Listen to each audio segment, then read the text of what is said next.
Hi students, welcome back to geology. In this next video, we are going to look at how sedimentary rocks are identified. So now that we know that rocks break down, they turn into sediment, and they form sedimentary rocks, when they're lithified, we will look at, well, now how do we identify them?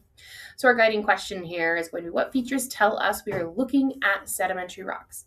So we'll talk about some different clues that help us understand that we're looking at sedimentary rocks versus igneous rocks or metamorphic rocks. All right, so when we're classifying sedimentary rocks, we have two main types. We have clastic rocks and we have biochemical sedimentary rocks. Okay, our clastic rocks are made up of that sediment. They are made of fragmented material.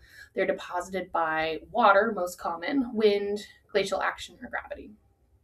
With our sedimentary rocks that are biochemical, they form from evaporation. So if you remember in the last video, I mentioned evaporites being a location where deposition can happen, precipitation, so like in caves, or biogenic sediments, which would form at like in the ocean, for example, where we're looking at shells that dissolve and then recreate a rock. When we're looking at the composition of sedimentary rocks, we're either describing the grain size, the chemical or mineralogical makeup, or the biological makeup. So it just depends on the rock. We talked a little bit about sediment sizes already, and now we're going to look at what that means for a rock. So our gravel being the largest size sediment, the clastic rock that we would see is either a conglomerate or a breccia. A conglomerate has rounded gravels and a breccia has angular gravels. When we look at sand, sand is going to create sandstone, and then silt is going to create siltstone, and clay creates shale. Okay, so just depending on the sediment size that you're seeing in the rock, that'll give you an indication of what rock type it is. All right, so the detrital or the clastic on the left-hand side there is what we just kind of went over. This gives you a little bit better of a visual on the rounded gravels versus angular gravels for conglomerates and breccias. And then we move down into sand, and then siltstone and shale. They say mud here. This is a little bit older of a chart that really should be updated by Pearson, but it should say silt and clay there, because mud is fairly undescriptive, in my opinion. And then on the right-hand side there, we have our biochemical or chemical sedimentary rocks.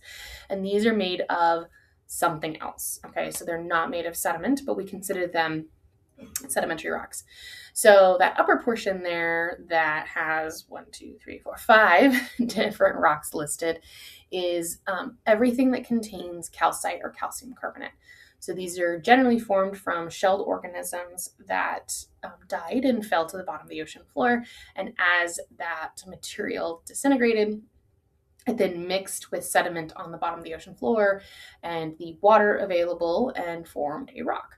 And depending on the size of the material and how advanced the rock stage is, you're going to see something different. So for example, if it's very crystalline looking, we're looking at either crystalline limestone or travertine. Travertine, the difference between the two is the travertine is layered. Crystalline limestone is not layered. If we have microscopic shells and you can't actually see the shells, it looks like it's almost dust, that would be chalk. And then the other two, fossiliferous limestone and coquina, both have shells in them, but coquina is much more loosely compacted shells. I think coquina looks kind of like a Rice Krispie treat. I'll show you in the next slide what coquina looks like. It's much more loosely compacted shells than fossiliferous limestone. If the rock contains quartz, so it's very silica rich, so this would be like from precipitation in caves, you would see something like a chert or a flint. If it's black, it's flint. If it's gray or red, this would be a chert. Gypsum is very easily scratched and in masses forms what we call rock gypsum. We find this a lot of the times in deserts. Halite is an evaporite that we see form from rapid evaporation of water on the surface, and it leaves behind all of the salts, and in big masses we call it rock salt. It's also very salty. It's what we use for table salt. And then the last one there is from organic matter, so altered plant fragments. So as that material breaks down, it's generally really dark in color, and it can get compressed into a rock, and that rock is known as bituminous coal. So I want you to look at these different samples, and I want you to answer these questions. Is the rock composed of grains, fossils, or does it look crystalline? Do you think the rock is clastic or chemical? And then hopefully that helps you start to identify what the rock is. Okay, so I do have them all labeled, but that's just to kind of guide you instead of quiz you, if that makes sense. So pause this video and then I will talk about it. All right, so if we look at the biochemical sedimentary rocks, I showed you talked about travertine a little bit ago. That is a crystalline form of calcium carbonate, and you can see the layered. And so you see that it's crystalline. Hopefully you can see kind of the crystals running through it, which would make it one of our chemical sedimentary rocks.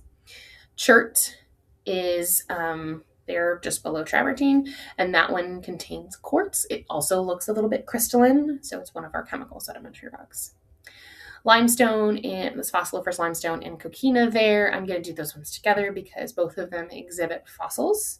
Coquina being the one that shows much more loosely compacted fossils. And so since we see fossils, we know that this is a chemical sedimentary rock. And the bituminous coal contains altered plant fragments. It's going to be very low density. So when you have the opportunity to hold it, it will not be very heavy at all because there's not much to it other than old plants that have been compressed into a rock. Okay, so that's another one of our chemical sedimentary rocks. Going down to the bottom of our clastic sedimentary rocks, all of these have grains, so that answers that question. They're all clastic. So shale has the smallest grains, and then your breccia and conglomerate have the largest grains. Conglomerate having those rounded gravels, and breccia having the angular gravels. So outside of these main sedimentary rocks, there are a couple of special sedimentary rocks, which are both special sandstones that are different. If they are feldspar-rich sandstones, we call them arkose, and that's on the left-hand side there. That one also exhibits really poor sorting. There's a lot of different sizes of sand grains in there. And then Greywacke is on the right-hand side there. That one is an angular, immature sandstone, and so that one also has poor sorting, and it has angular grains as well as that arkose does. All right, in summary for this video, clastic rocks are made up of sediments.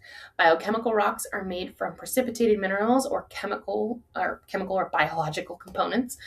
In your notes, I want you to write down how you would distinguish conglomerate from breccia.